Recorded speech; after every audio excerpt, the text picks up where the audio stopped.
Kisah ini terjadi lama sekali. Suatu kisah yang pernah dialami oleh sahabatku. Sebut saja namanya Cindy. Kami berdua bersekolah di sebuah perguruan tinggi yang sama, Kota Jogja. Inilah saksi perjalanan cerita itu. Cindy sahabatku itu memang orangnya sangat cantik. Tubuhnya yang tinggi semampai dengan kulit putih bersih membuat para lelaki sangat memujanya. Banyak lelaki teman kampus dan yang lain yang berusaha mengejar cinta Cindy. Namun ternyata dia lebih memilih Arman, yang seorang pemuda lugu yang polos di universitasnya. Sering Cindy berbagi cerita dan curhatan hanya kepadaku. Dia sering bercerita tentang salah satu pemuda yang selalu mengejar-ngejarnya. Dialah Anton, anak orang kaya yang selalu sok di sekolahnya, sok ganteng, sok kaya dan sok segalanya. Sandy tahu kalau Anton adalah playboy di kampusnya. Anton memang terkenal playboy dan bergaya hidup mewah. Itu didukung oleh kekayaan orang tuanya yang berlimpah. Dan Anton adalah anak kesayangan dari orang tuanya. Ia selalu dimanja dengan segala kemewahan yang dimiliki oleh orang tuanya. Hal itulah yang membuat Anton semakin sombong. Cindy sendiri sebenarnya adalah anak orang kaya, namun ia selalu bersikap sederhana. Namun ia tetap berpenampilan modis. Cindy tak pernah menunjukkan kalau dia adalah orang kaya. Malah dia kini magang kerja di samping kuliah. Cindy bekerja di sebuah stasiun radio swasta yang ada di kota Yogyakarta. Menghibur para fan udara membuat hati Cindy sangat senang. Cindy termasuk salah satu presenter radio yang paling digemari dan disukai di kota tersebut. Berkali-kali Anton berusaha mendekati Cindy, dan berkali-kali juga dia ditolak oleh Cindy. Hingga suatu hari, pikiran negatif pun muncul di benaknya. Yang dimilikinya tidak pernah berhasil mendapatkan Cindy, maka jalan alternatif pun harus ditempuh. Cinta ditolak, dukun pun bertindak. Itulah yang sekarang ada di otak Anton.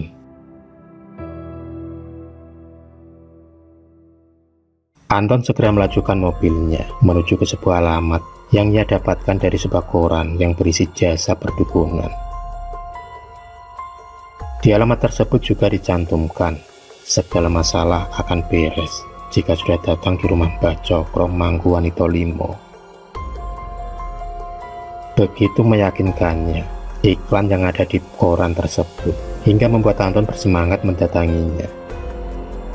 Anton berharap semoga segala keinginannya akan terwujud ketika ia datang ke rumah Mbah Cokro Mangkuwanito Limo. Ia yakin akan mendapatkan Cindy dengan jalan ini, karena hanya ini yang sekarang ada di otaknya. Sampailah juga Anton di tempat Mbah Cokro Mangkuwanito Limo. Mbah Cokro memang terkenal dengan keahliannya tentang pelet memelet. Tampak sebuah rumah Jawa khas berdiri mentereng dengan penuh aura mistis. Setelah memarkirkan mobilnya, Anton segera melangkah menuju ke rumah Mbah Cokro. Dan kemudian ia segera mengetuk pintu rumah Mbah Cokro. "Permisi, Mbah." Anton pun mengetuk pintu rumah Mbah Cokro berkali-kali. Tak lama kemudian, pintu pun terbuka. Dan tampak seorang laki-laki parubaya berdiri di hadapannya. Anton kemudian dipersilakan masuk oleh Mbah Cokro.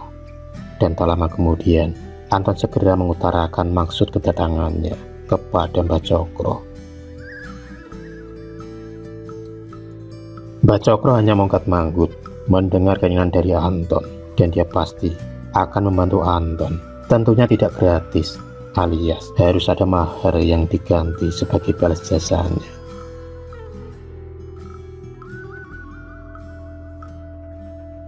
Mbah Cokro kemudian menawarkan suatu pelet yang ampuh menurutnya.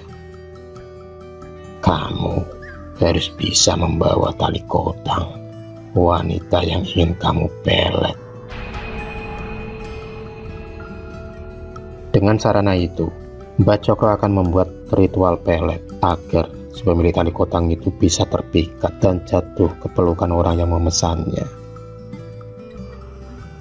Setelah selesai semuanya dan paham, Anton segera melajukan mobilnya untuk pulang ke rumah.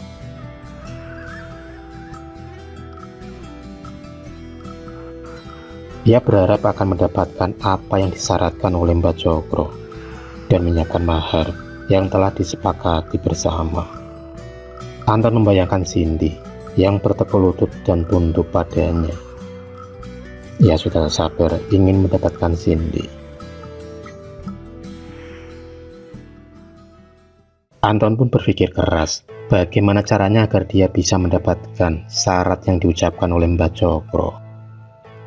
Anton kemudian menyuruh seseorang untuk mencuri di rumah kos Cindy. Ia berharap langkahnya kali ini berhasil.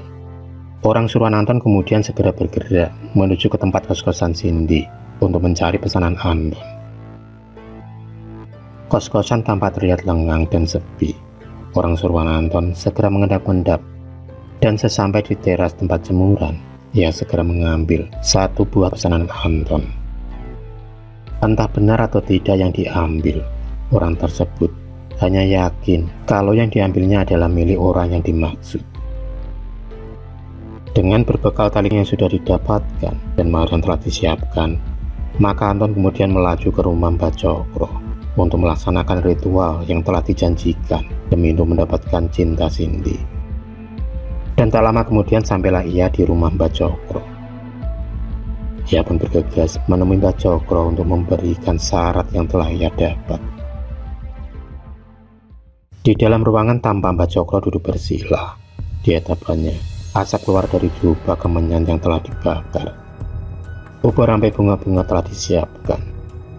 Anton pun segera memberikan apa yang dipesan oleh Mbah Cokro sebagai syarat ritual yang akan dia jalani. Mbah Cokro tampak komat kamit membaca mantra. Seketika itu, suasana menjadi dingin dan mistis. Asap jubah kemenyan memenuhi ruangan. Setelah selesai ritual, Mbah Cokro kemudian mengatakan untuk menyimpan tali kotang itu di rumah Anton. Dan Anton pun dibekali mantra yang harus ia baca untuk menaklukkan Cindy. Sesampainya di rumah, Anton segera melaksanakan ritual itu, dan segera ia membaca mantra yang telah diberikan oleh Mbah Cokro. Dengan duduk bersila, kemudian ia membaca mantra yang ditujukan pada Cindy. Dengan yakin Anton melaksanakannya. Anton yakin esok pagi Cindy akan tergila-gila dengannya dan mencari dirinya. Pagi pun tiba. Anton masuk ke kampus dan ia pun berpapasan dengan Cindy.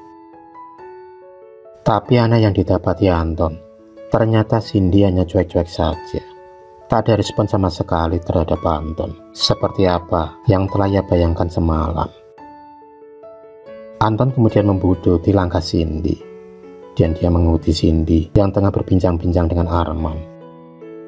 Dan Anton pun segera menguping pembicaraan mereka berdua. Anton pun mendengar pembicaraan Cindy dan Arman. Ternyata di kos-kosannya Cindy ada seorang wanita yang tengah kerasukan menyebut-nyebut nama Anton. Anton sendiri terperanjat mendengar pembicaraan Cindy dan Arman. Ternyata orang yang ia suruh malah salah mengambilnya.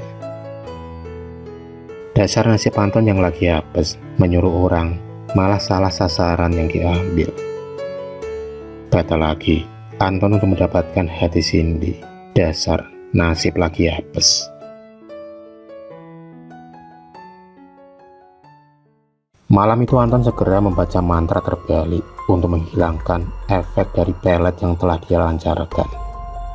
Dia kemudian membuang tali kotang yang ia dapatkan, yang ternyata salah ambil. Anton berharap dengan demikian efek dari ilmu pelet yang ia baca akan hilang.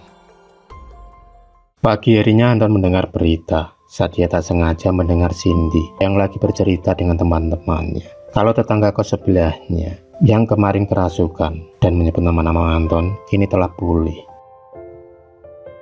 Banyak tetangga yang mengatakan kalau anak itu terkena serangan pelet, guna-guna, atau pengasian.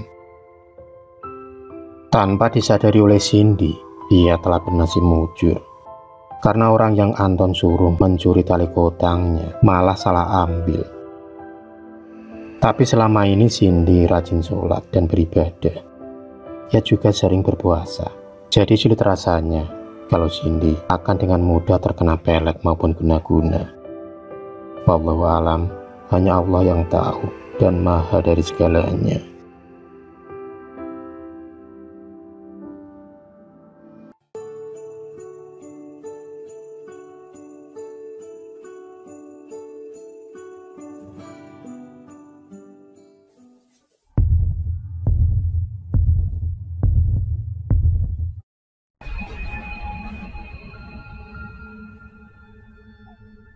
Terima kasih sudah menonton video cerita bergambar ini. Klik subscribe untuk terus mendapatkan video-video cerita bergambar selanjutnya. Semangat berkarya.